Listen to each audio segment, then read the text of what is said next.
Now, upon your shoulders rests the responsibility of a post-war world. And smile. You can start a business, filling station, grocery, or hardware store. Get a few acres of land and raise some chickens. You have a break coming? 10 minutes? If the average civilian had been through the same stresses that you have been through, undoubtedly, they too would have developed the same nervous condition. You must understand. You want to get the lady. How'd I get down here?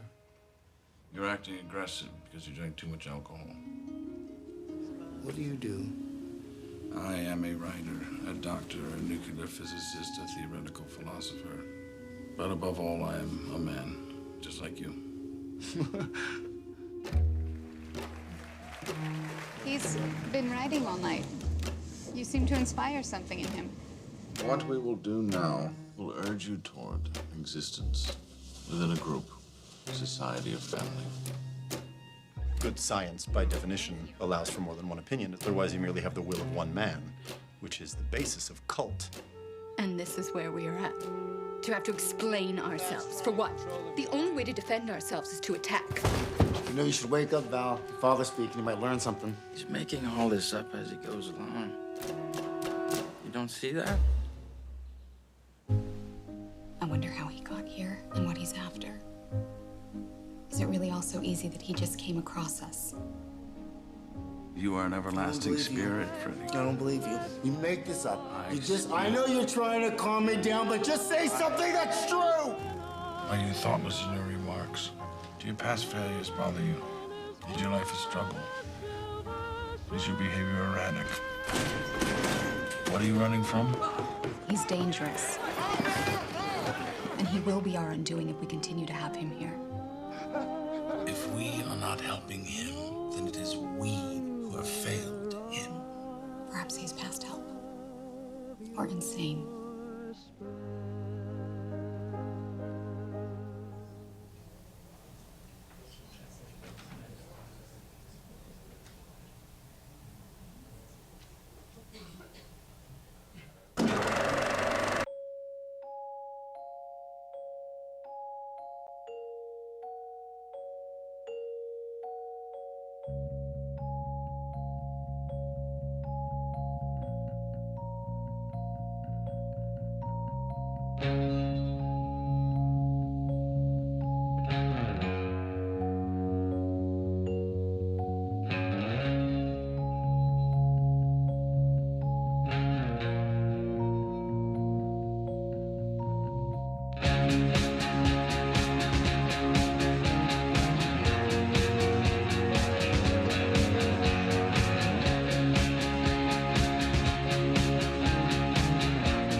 Press conference for the Master. Just a few points before we begin. There'll be no flash photography during the press conference, and as the talent enters the room, photos may be taken from your seats, but once the press conference begins, only the 6 accredited photo agencies will be allowed to take photos. TIFF will make photos from the press conference available on the media website within 24 hours. We have volunteers with microphones to move around the room and handle your questions, so when you ask a question, please identify yourself and your media outlet. Everyone make sure your cell phones are off, and the press conference is streamed live at tiff.net. Our moderator for this session is Cameron Bailey, and it's now my pleasure to welcome the director, producer, and one of the stars of The Master. Thank you.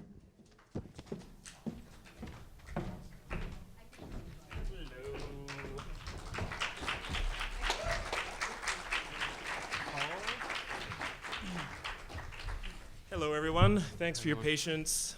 We don't have a whole lot of time, so I want to get right into your questions for the team up here.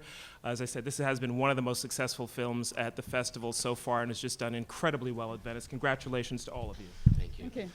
So, who's got a question? Bruce. Microphone will come to you. In relation, Bruce Kirkland, Toronto Sun. In relation to this film, obviously there's a kind of elephant in the room that also has lawyers. When you deal with a cult and it's post-World War II, one name comes to mind, but I'm sure that you did not intend to do a documentary style feature film about Scientology. So can we deal with that word and then get rid of it? And then broaden that to... Can we deal with the word? Yeah, I don't know. You just did it perfectly. Good work. Enough? Yeah, you did it. Great. Because there is a connection in general, but not in specifics. Is this what we're talking about? Good. Okay.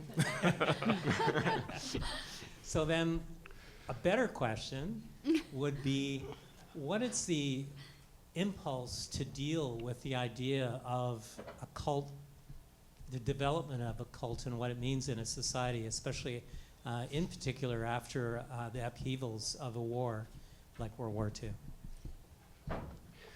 Well, I just want to tell you that I don't consider that we're dealing with a cult.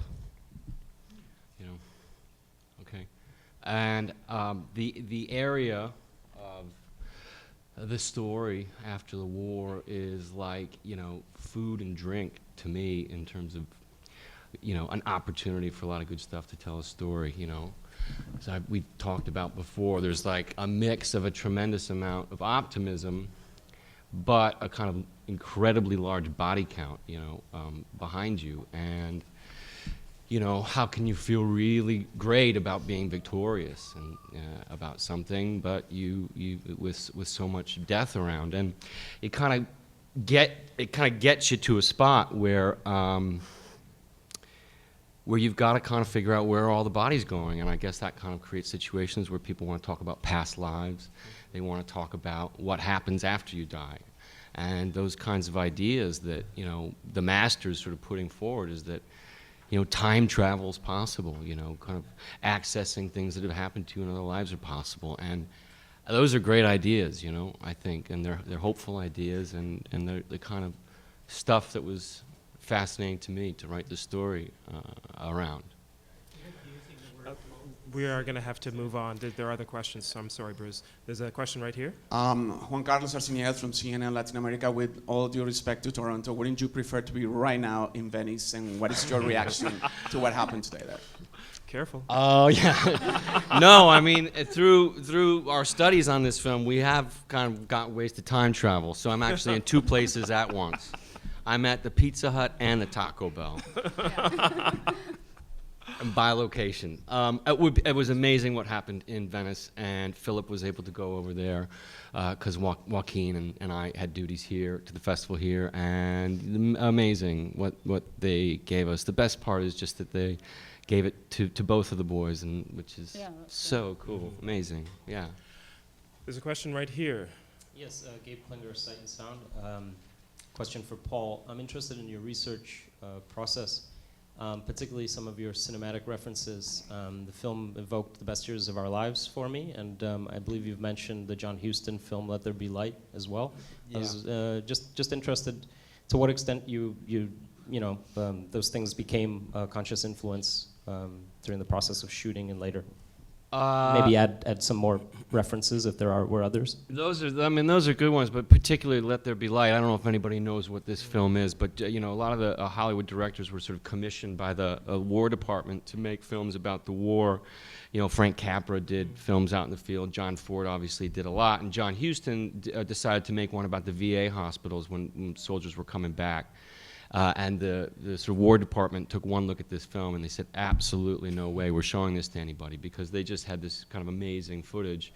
Amazing in the way that it was very graphic and kind of showed you what these fellows were coming back with. And so we, I mean, there's stuff that we ripped off, you know, line for line from that film. It was really just a sort of a way to kind of talk about time travel. It was the best source of material that we found to show what these VA hospitals were like at that time. So, you know, we were just kind of ripping it off left, right, and center. And obviously the fictional version of that is Best Years of Our Lives, which is like, you know, just a great film and obviously tells the story in a very different way. And, you know, other films, I mean, I don't know. I just kind of keep TCM on around my house as often, you know, like 24 hours a day, like I'm sure a lot of us do. I mean, I kind of put it on in the kitchen and it's always on. So even if I'm not watching anything, it's just how to kind of let it soak into your veins and hopefully wash over you and do something good. And like that, I have Sprout on about 24 hours a day, so it's a different influence right now. See, I force my children to watch TCM. I hold their heads up. See, I forced my daughter to watch The Wiggles. Maybe. I'm kidding. You should try TCM. You'd be really surprised. No, I'm Also, teasing. Let There Be Light was a great reference material for the production design and the costume design, and so we use that as a lot of the reference. Right. This question right here. Mila Kanev, Mix TV. Congratulations on all your awards in Venice. It's wonderful. Question for Amy Adams. You were playing the wife of the master. How was it for you? What was it like for you to play opposite Philip Seymour Hoffman? And just a little bit elaborate about it. Thank you. I'd worked with Philip before, and I adore, worship, love Philip. So to get to play someone who adores, worships, loves Philip was not a big stretch for me. It was fun to get to kind of go toe-to-toe to him as a person of power. In the past roles, I've been a bit more submissive, so it was great to get to overpower Philip, because that's the only time that's ever going to happen in my life. I just have a great respect and reverence for what Philip does in his work, and I'm always honored to be on screen with him. Yes, question right here. Hi there, John Semley from Toronto Life magazine. My question is for Paul. First of all, yeah, congratulations on the awards, and more importantly, on making a remarkable movie. I want to know what it was like writing and directing a film, which is kind of a first for you in a way in that it has two very intense, very uniquely defined characters, and sort of finding that sort of two-hander balance between them. Both, in terms of developing them as characters and directing them on the screen, without it sort of becoming a scenery chew-off between them? It isn't? Fuck. Try again. Yeah. I know what you mean, though. I know what you mean. And I think, perhaps, to give them both a compliment, they are really strong hitters, but they're also team players, you know what I mean? And I kind of think maybe the mistake of a young actor is to kind of dominate something, but the kind of, sort of sweet spot of a mature actor or a maturing actor is one who really gives over and knows when to squeeze in and knows when to slow down, and that kind of ultimately I think is more fun for everybody when you find a way to play together that services something else, as opposed to a kind of dick measuring contest. It's an interesting question, though, because a lot of your films do play out as studies in power, and in this particular case, you do have the actors almost playing some version of that, where there's this intense contest between them. And did you have any trouble navigating that power struggle in a way? Not that I remember. I think... No, not really, not that I remember. I'm sure just, in a kind of personal way, I think initially Phil and I had worked together many times before, and so Joaquin was coming into a situation, just talking about them as people. Joaquin and I had not worked together before, so there was a kind of getting to know you period, perhaps. But once that started to take hold, I think we all felt really comfortable with each other, and obviously Amy and Phil had worked together. So, no, yeah. Okay. Yeah. All right. Who's next? Back here. Yes. Hi, Alice Hobson, CBC News. I was just wondering, did you think that you'd won the Golden Lion in Venice and then find out you didn't? And is it a bit of a bittersweet win, the fact that that's been taken away? You were saying it's a new rule, but I was reading it was an old rule. So that's one question. I'm thrilled with whatever they want to hand over. I heard some of this scuttlebutt recently, but I'm just thrilled for whatever they've given us. It's all great. Yeah, it's super exciting. And why do you think it's resonating so much with audiences, the film? I don't know. I don't know. I don't know. I'm not sure what's going on. It's kind of amazing the way people are responding to it, and we were proud of it and we were excited to show it. So, but to have it kind of feel like people sort of grabbing it and talking about it in such a way that feels so satisfying. I'm not sure what's going on. But Amy, it's Joanne, good. anything you'd like to add in terms of why people are responding the way that they are? I mean, maybe it's the climate that we're in at the moment, and people are looking for, I don't know, also this one of the, I mean, it's a film that you really, really have to think about, which is great, and you leave it and you want to see it again. And I think people want to see films like that, and I don't think there's a lot of them around at the moment. I haven't had an opportunity to talk to a lot of people who've seen the film, so it's hard to comment without really hearing people's reaction. I guess that would be my comment. Right. But I know how I felt when I watched it, and I was able to completely remove ego, which for me is not always the easiest thing to do, and I don't know, it was such a visceral experience, so maybe it really does make you feel on a lot of different levels. Thank you. Johanna? Hi, Johanna Schneller, Globe and Mail. Yeah, this is a question for Amy. Paul has, near legendary status as a director, and I wanted to know from your perspective, what was it like to work for him? What kind of a director is he? Can he characterize it? I have to say, when I went into it, I remember meeting with you at the restaurant because there was an exterminator, and we said, we'll always remember this moment because an exterminator is walking out of the kitchen. So I don't know if you remember that, but I really remember that. And I think that I thought there's a line in the film where Philip talks about, like, it's going to be very, very serious. And that's what I thought this experience was going to be. It was very serious. I'm working with Paul Thomas Anderson, Joaquin Phoenix, and Philip Seymour Hoffman. And it was actually a lot of fun. We laughed a lot. There was a lot of exploration. So just the freedom to experiment and to fail, I think it was unexpected. I thought it was going to be very serious. I did. Yeah, I know you were. It's a question. I was very serious. Barb Van Cherry, Pittsburgh Post-Gazette. This is a question for Amy. Did you do any particular kind of research into organizations, the climate of the time, roles of women? Yeah, I've always been interested in the roles of women in the 20th century, and because it was such a quick-growing time and our roles changed so quickly. One of the things I had read a long time ago, and I thought of this era, when I was kind of thinking about this era, I thought of this book, which was The Feminine Mystique, which I had read a long time before, talking about women's roles right after World War II and sort of the climate for women and how we were just beginning to be empowered when the men went off to war. So that was one thing that I sort of reread and thought about. There's a question right here. Thank you, Amy. This question is to Paul.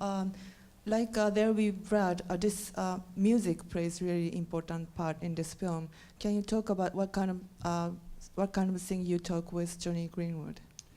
Yeah, what did we talk about? I mean, oh God, I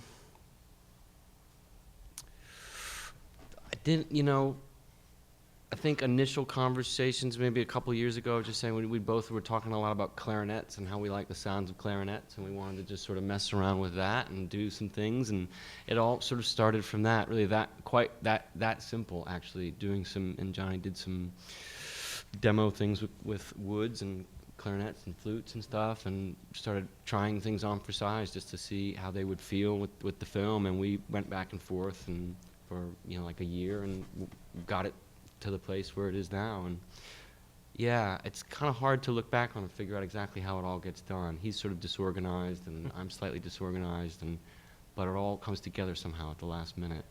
But, yeah. Thank you. There's a question back here. Yeah, hi, I'm Danny Kasman from Mubi. This is a question for Paul. This is your first feature film that you were not collaborating with Robert Elswit as a cinematographer, and at the same time you were also working in 70 millimeter. So I'm curious about your experience working with a new DP and working in this new format to find the look for the film. Well, yeah, I mean, it was the first time to make a film without Robert, and there was something very, very terrifying about that for me. When I started with Robert, and he taught me, he held my hand, taught me how to make films, really. So it was a very kind of bittersweet thing, but probably sort of a good thing, just to sort of to be able to know that I could do it without him. And found somebody great in Mihai, who's a young Romanian cinematographer that Coppola really found and brought out. And it was great. I mean, we kind of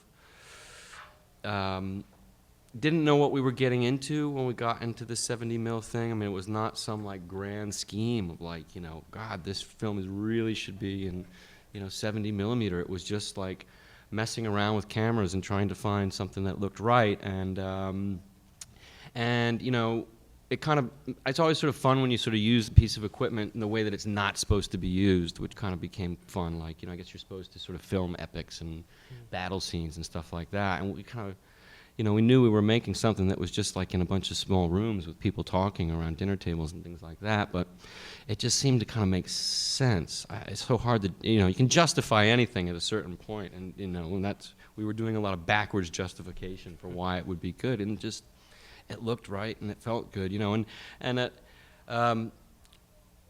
you know, ideally you don't get, you know, somebody, I just doing an interview with somebody, said, you know, what should an audience look for in 70 millimeter? And I thought, oh, fuck, you know, if somebody's looking for something, they're going to say, you know, they're going to say to themselves, what am I missing? You know, what should I be looking at? And ideally you're just sort of doing something that helps, you know, sort of, that gives you your best shot at make-believe or time travel, that gives you the best opportunity to kind of charm somebody into thinking they're watching something that happened. And everything we were seeing when we were shooting with this camera was feeling like that. It felt like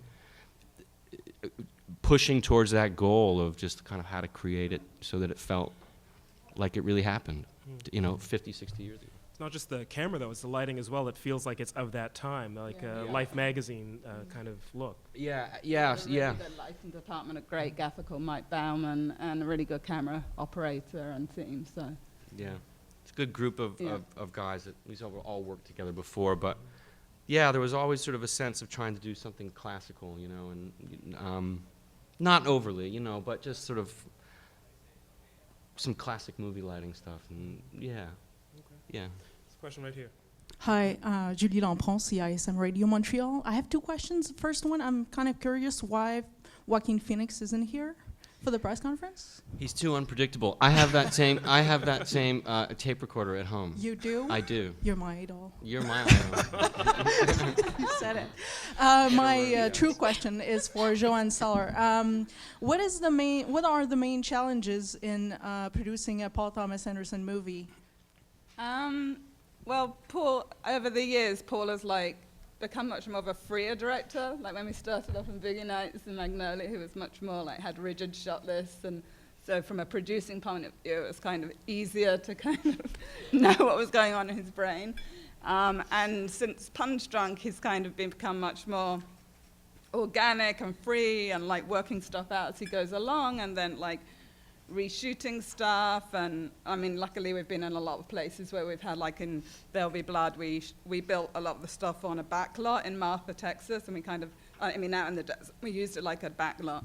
And so we were able to go and shoot scenes, and then Paul would look at them, I want to change this, that, go back and reshoot it. It was just a very kind of organic process, and it's kind of, for me and Daniel, who's my producing partner, just kind of always knowing how Paul works and kind of budgeting in it that way, so we have the freedom to add more days, to make changes on the fly, and just, really go with it and, support his vision and get him what he wants.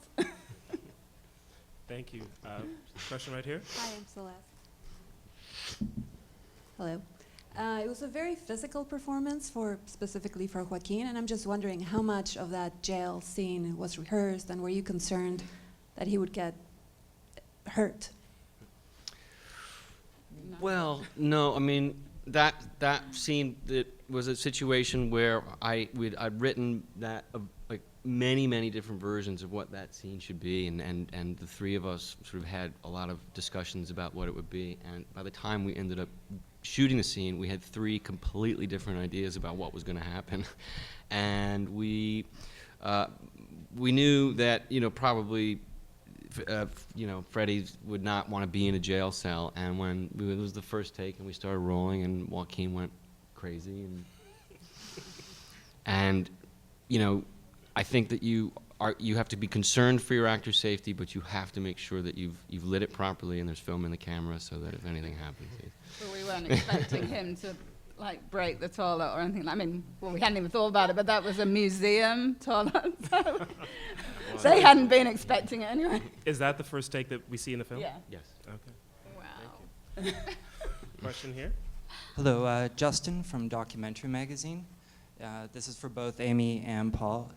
If There Will Be Blood was almost like a Cormac McCarthy exploration of the rawness of American spirit, and if this film is almost an exploration of the cult of personality, how do you think that resonates with the current political climate and specifically the election coming up?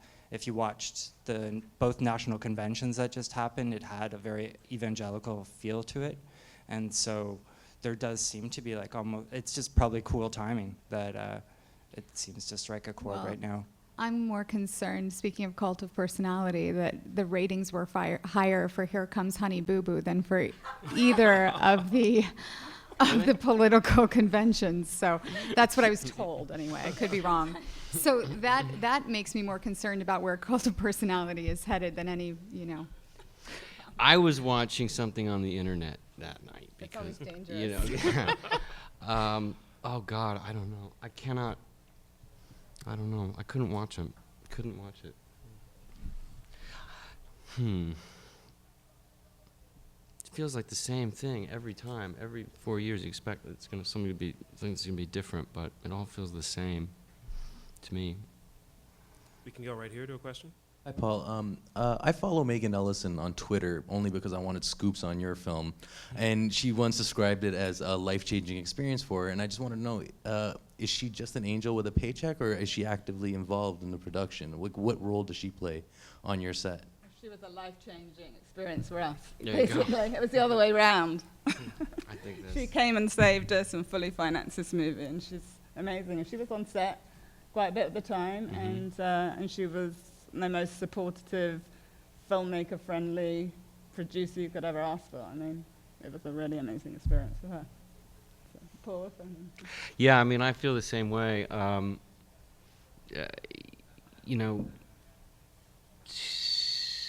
I showed her a cut of the film early on. She was seeing lots of pieces as we were going along, and we would get in there, and she kind of whispered something in my ear one time that was really helpful, and just about something that I'd taken out. And she's very sweet about the way she put it, which was a sign of a great producer, that it kind of felt like it was my idea after she said it. And and it I realized it days later that it actually wasn't my idea, that it was hers. And that's a sign of a good producer. Joanne does it to me all the time, and I don't know what's happening, so. Question here. Me again, Juan Carlos from CNN Latin America. Last night I was explaining to a friend what Honey Boo Boo is, because he lives in Mexico. I knew I shouldn't have said that. No. I wanna ask you because I thought you should do a movie on a phenomenon like that. I don't know what it is. You don't know what it is? Okay. Yeah. It's scary, but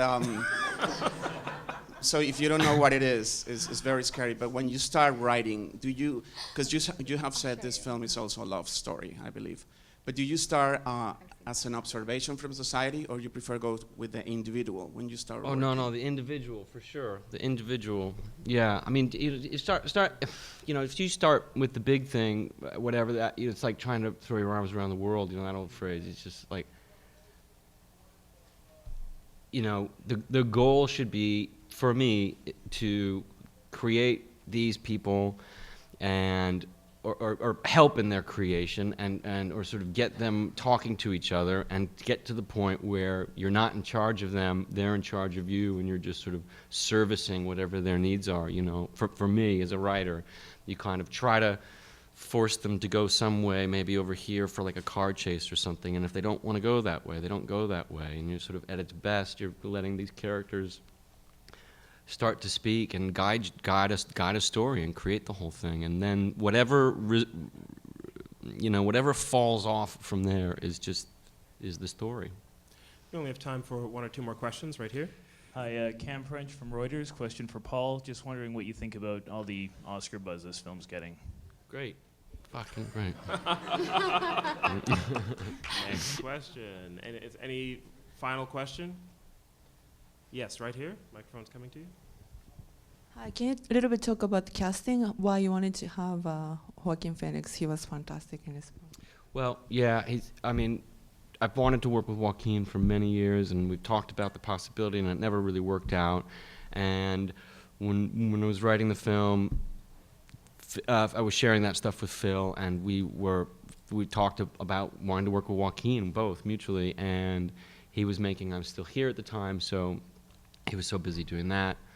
And the timing just sort of worked out that by the time he'd finished that film and it had come out and we were sort of ready to start something else, we were kind of ready to start. And just amazing how these things take on a life of their own and end up working out in the right way. It's kind of a miracle every time. Things just fall into place and you look back, and whatever plans you try to make about when to start or not start, you know, it just ends up being what it should be, and we ended up with the right person there to play this part, and thank heavens. I mean, I knew he was great, but this is something else what he did for us. So. We're going to have to wrap it up there. I'll just ask you to please join me in thanking Joanne Seller, Amy Adams, Thank and you, Paul Cameron. Thomas Anderson. Thank you. Thanks for being in Toronto right now.